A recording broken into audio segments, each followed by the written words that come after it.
ask God any one question and you knew he would give you an answer right now, what would you ask him? What would you ask? Well, it may not be surprising, but by far, the number one questions that Americans ask is, why does God allow pain and suffering in the world? Does that surprise you? Didn't surprise me. You know, if you've never asked the question, why is there suffering? Why is there pain in the world? The chances are you will when it strikes you full force, or it strikes a loved one full force. And you know what? It's going to come. If we look in the world today, we often see a lot of suffering. Broken homes, broken relationships, broken dreams. Broken bodies through sickness and disease. Broken countries torn apart by war, famine, or natural disaster. And when we take our eyes off the world to look in the mirror, we may see the effects of the world's brokenness breaking us. Maybe we feel alone, forgotten, and undervalued, perhaps misunderstood, walked out on, used as an object, abused as a person. Maybe on the outside, there's a smile, but on the inside, all there is hopelessness and an aching sadness or despair. And in the midst of all this hurt and pain and chaos, it's reasonable to ask, God, where are you in this? The one way that I've attempted to reconcile it is by remembering a story or an experience that I had years ago. My oldest daughter was diagnosed with a lung disease, I guess. We didn't know what was wrong. Doctors didn't know what was wrong. And the only way to determine was to take her into an MRI. So a 9-week-old little child laying on a cold, metal bed of sorts. But they couldn't, the doctors couldn't get her to lie still enough to actually do the scan. And so they asked me to kind of go in and hold her arms down and, allow her to go through this scan. And it was an awful, awful time. And I remember thinking to myself after that moment that, she went through the scan successfully and now is a 12-year-old beautiful, beautiful girl. So the story ended well. Not all do. But I do remember at that moment thinking, this must be how God looks at us, right? Because Cassie, a 9-week-old little baby, was looking up at me saying, Dad, what are you doing? Like, this hurts. Stop. I don't understand the pain that you're causing me.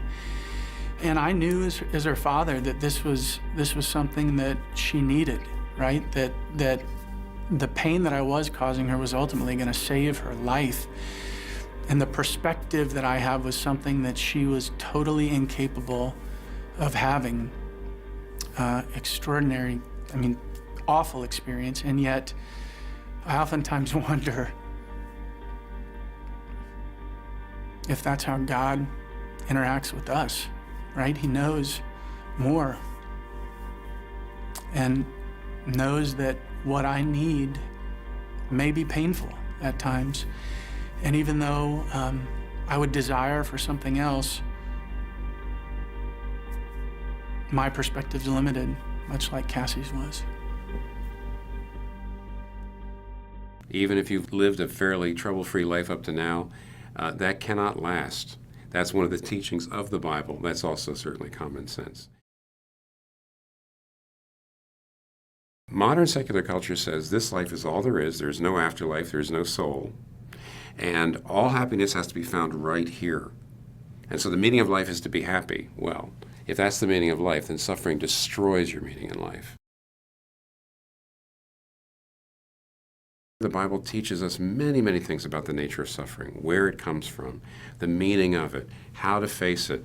It gives us a hope for the future. And so it gives us all this teaching. And yet, it's very possible to have that all in your head. I know somebody once who did a PhD dissertation on evil and suffering in the book of Job, but when bad things happened to him, he realized He didn't know how to actually use that teaching in his life. Jesus was honest. Jesus said, you're going to have suffering. Jesus said this in John 16:33. He said, you will have suffering in this world. You will. So if you ask me, why do individual events of pain and suffering happen? Friends, honestly, in this world, you may not get a full answer. And frankly, if you're going through something like that today, if you're going through an era of your life with a lot of suffering and a lot of pain, then the last thing you really need is some theological treatise on pain and suffering. Because no amount of words are going to be sufficient for you. It's always going to sound trite when you're in the middle of suffering. What you need is the very real presence of Jesus Christ in your life. God's in control of everything. And yes and no. I would say this, I would say God's intimately involved with everything, but God is not in control of everything. And he did this on purpose. Now, God is all-powerful, absolutely. God is omnipotent is the word, right? So God is all-powerful, and so he could be in control of every little detail. Revelation reveals to us that God is independent of all creation. He's the source of all being. The moment that God created anything outside of himself, he voluntarily gave up a degree of power. What I mean by that is, the moment that God created something like physics and thermodynamics and things like circles and squares, he gave up his power over there being the possibility of there being a square circle, or the possibility that physics doesn't work. The moment God created anything outside of himself, he gave up a certain degree of his power. The moment God created free human beings or free angelic beings, he gave up a certain degree of his power, that he's not in control of you. He's not in control of the angels, unless we submit our wills to his. But we all know this, right? We know this is what sin is. When I say to God, I know what you want, but I'm going to do what I want anyways. And we look at that and we're like, man, especially in the midst of war, in the midst of violence, in the midst of like heartbreak, we're like, no, actually, God, it would be really awesome if you could just take away some human freedom and give me back my child. Give me back my mom and dad. Actually, God, take control and let your will be done. But God wills that you and I retain our freedom, and that this world still acts according to certain laws. Now, we know that God did not make death. In fact, the book of wisdom in the Old Testament says, God did not make death, nor does he rejoice in the destruction of the living. So when someone dies, that's not God's will. That's not part of God's plan. That doesn't mean that God is distant. Doesn't mean that he doesn't care. That doesn't mean he's disengaged. God is intimately involved with every moment of our lives. In fact, what did Jesus say? He said that there's not one sparrow that can fall from the sky, that God does not know about it and apparently care about it. So God is deeply, intimately involved in every element of our lives, but that doesn't mean that everything that happens is therefore part of his plan. Because we could say it's all God's will. Yep, we say it's all God's will, but we need to make a very important distinction. There's such a thing as God's perfect will. Those are the things that he directly wills, that he directly wants to happen. Now, we have to understand that God's character, his very essence, is goodness, is life, is love, is reason, is wisdom, all these good things. And so whenever there is life and love and joy and wisdom and truth, all of the things, beauty, they're all some part of his directly willing those things. When evil things happen, that is not part of God's perfect will. That's part of what we refer to as God's permissive will. That he allows it to happen. So when someone says about the child who fell off the table and they died, part of God's plan. No, false. That is not plan A. This is, God allowed that to happen. It's his permissive will, but he did not want that to happen. He allowed it to happen, but he did not want it to happen. But because he created a world where he's not a tyrant, where he's not in control of every little thing, because he created a world like that, those things happen. Now, but you think, again, let's go back to this. But God, why don't you just take it away? Why don't you take away some freedom? Turn off the laws of physics. Turn off the laws of thermodynamics. Turn off the stuff in the air that can poison us and kill us. Like, do something about that. There's two reasons why God doesn't violate our free human will. One, at least two. One reason is because apparently God deems the retention of our freedom as a greater good than even the momentary suspension of human freedom for human security and safety. And I don't get it, but if God's good, then I'm going to trust that. The second reason is because God knows that even in the midst of the worst evil, He can bring about a greater good.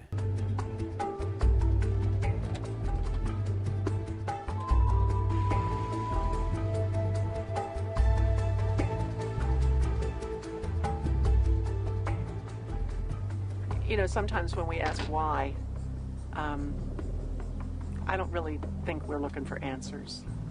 I don't know if even if we had answers, they'd suffice. It'd be like pouring million-gallon truths into my 1-ounce pea brain. I just don't know that I could handle it all. I don't know that answers would satisfy. So when I ask why, and sometimes I do ask why, even now, because of new levels of pain in my shoulders and neck, getting older, it's harder.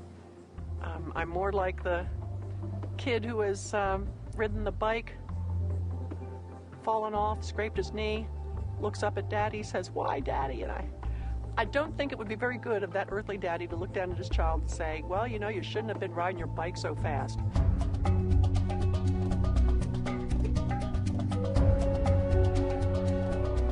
My mother and father never would have dreamed that their prayers for me, and not just their prayers, but the love they poured into my life, would have such a huge impact on so many other disabled people around the world.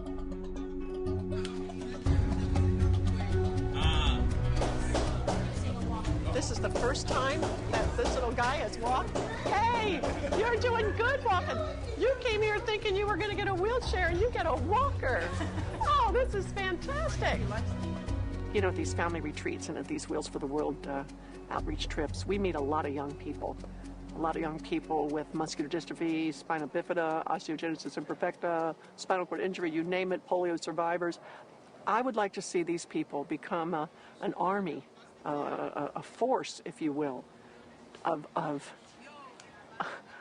believers who follow Jesus so closely, who love him so passionately, who are so earnest about not only declaring but demonstrating that gospel to other people who are hurting and helpless, that it'll make the world sit up and take notice. A cynical, skeptical world will be convinced of God's love when they see people who are in pain say yes to God and no to complaining and self-centeredness or anxiety or fear of the future or whatever.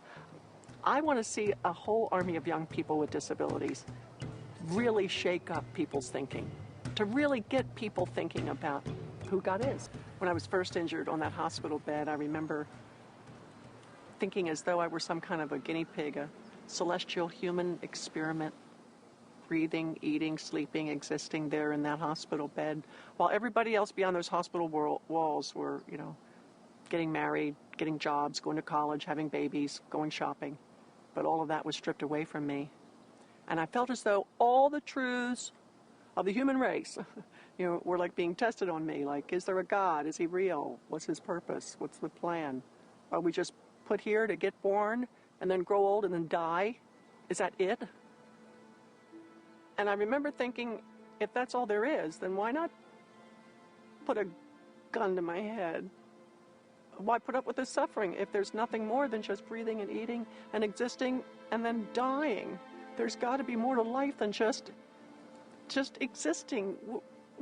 We're too significant. We're too unique. There's something in the deepest recesses of our soul, my heart, that tells me that I was made for some grand purpose. And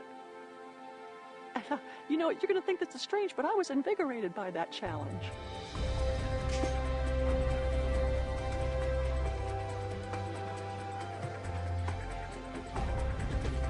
And I said, okay, God, here I am, your celestial experiment, your human guinea pig. Prove yourself to be who you claim to be through Christ.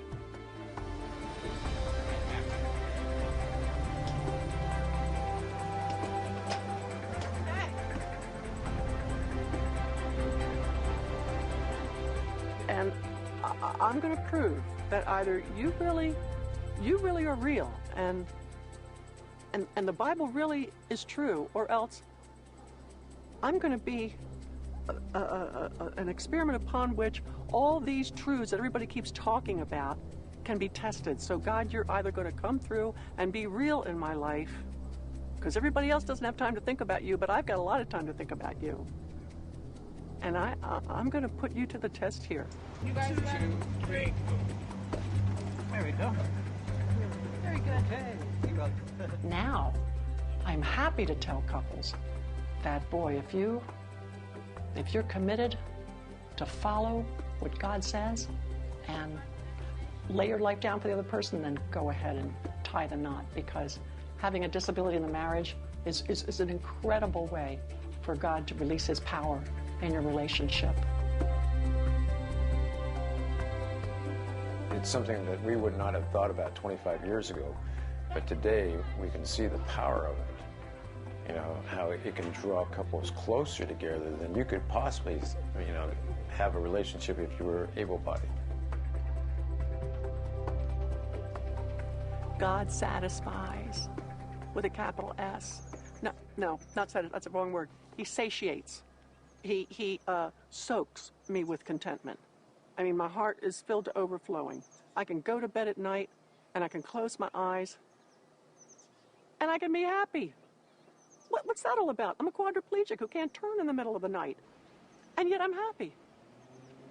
Yes, there are times when the pain is searing. Yes, there are moments when I fight off anxiety.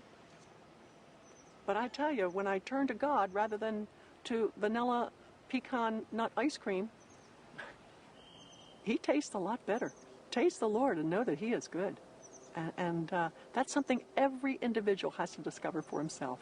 I can only say that the path God's word has put me on has been a path of answers, of hope, of contentment, of joy, and peace that is so profound, and joy that tickles at the edges, and a rock-solid settledness in my soul. You're just going to have to put your trust in Jesus to discover him for yourself. He's that good.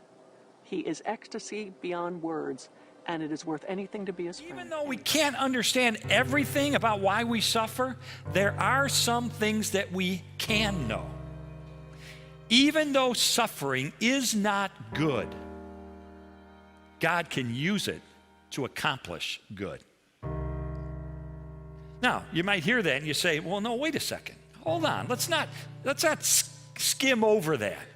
I've gone through some horrific suffering in my life. I've gone through some awful pain in my life. And honestly, I don't think that God, even God, can find any good to emerge from the suffering that I've gone through. Friends, if that's the way you feel today, let me just remind you of one thing.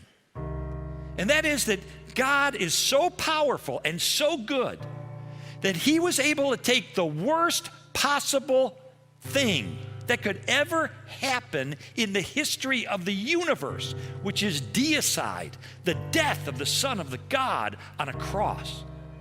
He was able to take the worst thing that could ever happen and turn it into the best thing that has ever happened, which is the opening of heaven to all who follow him. He will. He would use your suffering perhaps to draw you into a deeper and more intimate relationship with him. He may cause your suffering to point other people to salvation through Christ. He may use it to mold and to shape your character in ways that never could have been shaped had you not gone through that experience. There are a myriad number of ways that God can and he will cause good to emerge from your suffering if you are committed to following him. We decide whether we're going to turn bitter or turn to God for peace and courage. We make that decision. When tough times come, we're going to turn bitter or we're going to turn to God and receive peace and courage.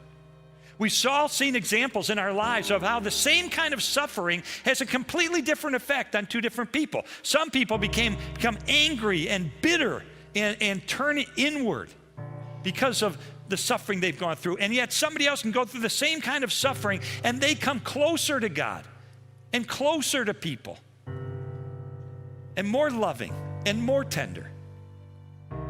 In other words, someone can lose a child to a drunk driver and turn inward with rage and bitterness for the rest of their life. But someone else has a child lost to a drunk driver and they go out and they start Mothers Against Drunk Driving. One philosopher said this to me. He said, Lee, I believe all suffering is at least potential good, an opportunity for good. He said, it's up to our free choice to actualize that potential. He said, not all of us benefit from suffering and learn from it because it's up to us. It's up to our free will. So we make the choice. Are we going to run away from God, or are we going to run to God? So let me finish that quote that I started this message with, because I only quoted part of this verse, John 16:33. I want to put it into context now. The entire verse says this: I have told you these things so that in me you may have peace. You will have suffering in this world, but be courageous. I have conquered the world. In other words, he offers us in the midst of our suffering the two very things we need the most. He offers us peace for the present and courage for the future. How? Because he's conquered the world. Because through his own suffering and through his death, he has deprived the world of having ultimate power over you. Suffering does not have the last word anymore. Pain does not have the last word anymore. God has the last word. Jesus is the last word. You see, God's ultimate answer to suffering is not just an explanation, it is the incarnation. Suffering is a personal problem. Therefore, God sent a personal solution in Jesus Christ. God is not some distant and disinterested deity. He, through Jesus Christ, entered into our pain, entered into our suffering. And Psalm 34, verse 18 says this: the Lord is close to the brokenhearted, and he saves those who are crushed in spirit. This wise philosopher that I got to sit down with said this to me at a time in my life when I was going through some tough times. He said, Jesus is there in the lowest places of our lives. He said, are you broken? Jesus was broken like bread for you. Are you despised? Jesus was despised and rejected of men. You cry out that you can't take it anymore? Jesus was a man of sorrows and acquainted with grief. Did someone betray you? Jesus was sold out for 30 pieces of silver. Are your tenderest relationships broken? Jesus loved and he was rejected. Do people turn from you? Well, guess what? They hid their faces from him like he was a leper. Does he descend into your deepest hells? Yes, he does. In fact, from a Nazi concentration camp, Corrie ten Boom wrote these words: no matter how deep our darkness, he is deeper still. He is deeper still. Every tear we shed becomes his tear. And then the wise man said this to me. He said, it's not like God just sympathizes with you like a close friend would. Any close friend, if you're going through pain and suffering, any close friend of yours is going to sit on the couch next to you and is going to put their arms around you and is going to empathize and sympathize with you. That's true of any friend. But he said, if Jesus is in you, if you are his child, he is inside of you. And if he is inside of you, he is closer to you even than your closest friend. And therefore, your sufferings become his sufferings, and your sorrow becomes his sorrow. And so, friends, when tragedy strikes, and it will, or when pain comes into your life, and you know it will, then you have a choice to make. Do I turn away from God and turn bitter? Or do I turn to God and find hope and peace and courage? Peace for the present, courage for the future. But the best news of all is this: every cross has a resurrection. There is a better future in store for you. The sun will rise on your dark day. When or how, I do not know. But if this dark day carries you to your last, know then you're only one step away from your better future. Our hope is in Christ and in the power of His resurrection. The promise of eternal life and happiness is for all those who are His disciples. Whatever your cross, whatever your struggle, there is a better future in store for you.